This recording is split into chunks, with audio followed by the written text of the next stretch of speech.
Hello guys, അപ്പോൾ ഇന്ന് birthday ആണല്ലോ കോയമ്പത്തൂർ. ഞങ്ങൾ ബൈക്കിൽ അവിടേക്ക് പോയിക്കൊണ്ടിരിക്കുകയാണ്. ഞാനും ജെനും ഏട്ടനും കൂടിയിട്ടാണ് പോയത്. കിച്ചു വന്നില്ല, അവനിന്ന് ക്ലാസ് ഉണ്ടല്ലോ. അപ്പോൾ ഞങ്ങൾ ബൈക്കിൽ പോയി അവിടെ എത്തി. അപ്പോൾ അവിടെ ഫോട്ടോഷൂട്ട് നടന്നുകൊണ്ടിരിക്കുകയാണ്. അപ്പം നമ്മൾ അവരെ ബുദ്ധിമുട്ടിക്കണ്ടല്ലോ. ആരുടെയാണെന്ന് പറയട്ടെ, ബർത്ത്ഡേ എൻ്റെ അനിയത്തിൻ്റെ കുട്ടീൻ്റെയാണ്, എൻ്റെ മേമ്മയുടെ മോളുടെ കുട്ടീൻ്റെ. ഓക്കെ, ഒന്നാമത്തെ പിറന്നാളാണ്. അപ്പോൾ നമ്മൾ അവിടെ എത്തി. അവിടെ വീട്ടിൽ വെച്ചിട്ടായിരുന്നു ഫംഗ്ഷൻ. അവിടെ നോക്കൂ, നന്നായി സെറ്റ് ചെയ്ത് വെച്ചിട്ടുണ്ട്. അങ്ങനെ നമ്മൾ റൂമിലേക്ക് കയറണു. ഇതാ നമ്മുടെ എല്ലാവരും വന്നിട്ടുണ്ട്. എൻ്റെ അമ്മായിമാർ, അമ്മായിയുടെ മക്കൾ എല്ലാവരും ഉണ്ടായിരുന്നു. അപ്പോൾ നമ്മൾ കുറേ കാലത്തിന് ശേഷം എല്ലാവരും കാണുമ്പോൾ നല്ലൊരു സന്തോഷം. എനിക്ക് എൻ്റെ വീട്ടിൽ പോയൊരു ഫീലൊക്കെ ഉണ്ടായിരുന്നു. പക്ഷേ ഒരാൾ മാത്രം മിസ്സാണ്. എൻ്റെ മേമ വന്നിട്ടില്ല, ചെറിയ മേമ വന്നിട്ടില്ല, അവരുടെ മോളും വന്നിട്ടില്ല. അപ്പോൾ അതൊരു മിസ്സിങ് ഫീൽ ചെയ്യുന്നുണ്ട്. പിന്നെ ഇതാ എൻ്റെ അനിയത്തിൻ്റെ ഫ്രണ്ടാണ്, കോയമ്പത്തൂരിലെ തന്നെ. അപ്പോൾ ഞങ്ങൾ നന്നായിട്ട് കമ്പനിയായി. അപ്പോൾ അവളുടെ വിശേഷങ്ങളൊക്കെ പറഞ്ഞു.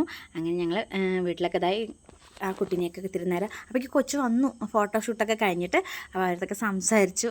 നമ്മളെ കണ്ടൊരു സന്തോഷമൊക്കെ ഉണ്ടായിരുന്നല്ലോ. അപ്പോൾ അത് അമ്മായിമാരും എല്ലാവരും ഉണ്ടായിരുന്നു, അനിയത്തി എല്ലാവരും തന്നെ, എൻ്റെ മേമാട്ടോ കോയമ്പത്തൂരിലെ.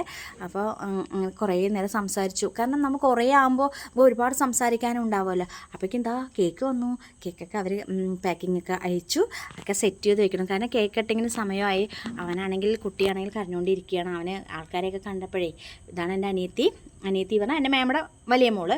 ഇതെൻ്റെ അമ്മായിയുടെ മോളും മരുമകനുമാണ്. അമ്മായിയുടെ മോള് വക്കീലാണ്. ഇതാ കേക്ക് കട്ടിങ് തുടങ്ങി. അവനാണെങ്കിൽ ഒന്ന് കംഫർട്ട് സോണിലാക്കണമല്ലോ, കാരണം ഒരേ കരച്ചിലാണ്. അപ്പോൾ എൻ്റെ മേമയുടെ ചെറിയ മോളും വലിയ മോളും അനിയനുണ്ട്. അവൻ വന്നിട്ടില്ല. അവൻ വന്നിട്ടുണ്ട്, വീഡിയോയിൽ ഫോട്ടോയിൽ നിന്നിട്ടില്ല കേട്ടോ, സോറി. വന്നിട്ടുണ്ട്, അവനൊക്കെ കേട്ടാൽ കൊല്ലും. അപ്പോൾ പിന്നെ എല്ലാവരും കൂടി ഞങ്ങൾ എൻജോയ് ചെയ്തൊരു പാർട്ടിയായിരുന്നു ഇന്ന്. എങ്ങനെയൊക്കെയോ കേക്ക് മുറിപ്പിച്ചു. കണ്ടില്ലേ, ഫുൾ ടൈം കരച്ചിലാണ്. അവിടെ ഫോട്ടോഷൂട്ടും ആൾക്കാരും ഒക്കെ കൂടി, പിന്നെ ഡ്രസ് ചേഞ്ചിങ്ങും എല്ലാം കൂടി കണ്ടപ്പോൾ കുട്ടിക്കൊരു ഇറിറ്റേഷനാണ്. പിന്നെ അവനൊന്ന് ഉറക്കിയിട്ടോ. അതൊക്കെ കഴിഞ്ഞിട്ട് പിന്നെ നമുക്ക് എല്ലാവർക്കും കേക്ക് തന്നു. നല്ല ടേസ്റ്റ് ഉണ്ടായിരുന്നു കേക്ക്. നമ്മൾ കേക്കൊക്കെ കഴിച്ചു.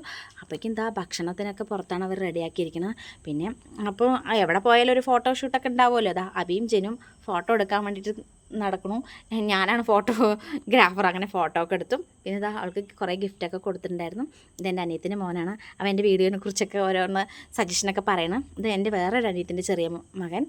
പിന്നെ ഇതാ അമ്മമാരുടെ ഒരു ഗ്യാങ്ങാണ്. അപ്പോൾ അതൊക്കെ കഴിയുമ്പോഴേക്കും സംസാരിച്ചിരിക്കുമ്പോഴേക്കും നമുക്ക് ഇതാ ഊണ് കഴിക്കാൻ റെഡിയായി. അവിടെ ഇന്ന് സദ്യയായിരുന്നു. ഇതൊക്കെ എൻ്റെ അനിയത്തിൻ്റെ ഫ്രണ്ട്സൊക്കെയാണ് കേട്ടോ. അവരൊക്കെ പാലക്കാട് തന്നെയാണ്, പക്ഷേ കല്യാണം കഴിച്ചതൊക്കെ കോയമ്പത്തൂരാണ്. അപ്പോൾ അവരൊക്കെ അവിടെ സെറ്റിൽഡാണ്. അപ്പോൾ അവിടുത്തെ സദ്യ പൊന്നിയരി ചോറാണ്, പക്ഷെ നന്നായിട്ടുണ്ടായിരുന്നു. ഞങ്ങൾ നന്നായി കഴിച്ചു ഭക്ഷണമൊക്കെ. പായസമൊക്കെ ഉണ്ടായിരുന്നു. പായസം നല്ല ടേസ്റ്റ്. അപ്പോൾ ഞാൻ 2 ഗ്ലാസ്സൊക്കെ വാങ്ങിച്ചു. അപ്പോഴേക്കും അവർ വീഡിയോ എടുത്തുകൊണ്ടിരിക്കാതെ കഴിക്കൂ എന്ന് പറയുന്നുണ്ടായിരുന്നു. അപ്പോൾ ഞങ്ങൾ ഭക്ഷണമൊക്കെ കഴിച്ചു. പിന്നെ അതിന് ശേഷം ഒന്ന് ഇത്തിരി റെസ്റ്റൊക്കെ എടുത്തു. ഇനി കുറച്ച് നേരം കൂടി കഴിഞ്ഞാൽ നമുക്ക് വീട്ടിലേക്ക് വരാൻ സമയമായി. അങ്ങനെ കുറേ നേരം ഞങ്ങളെല്ലാവരും സംസാരിച്ചിരുന്നു.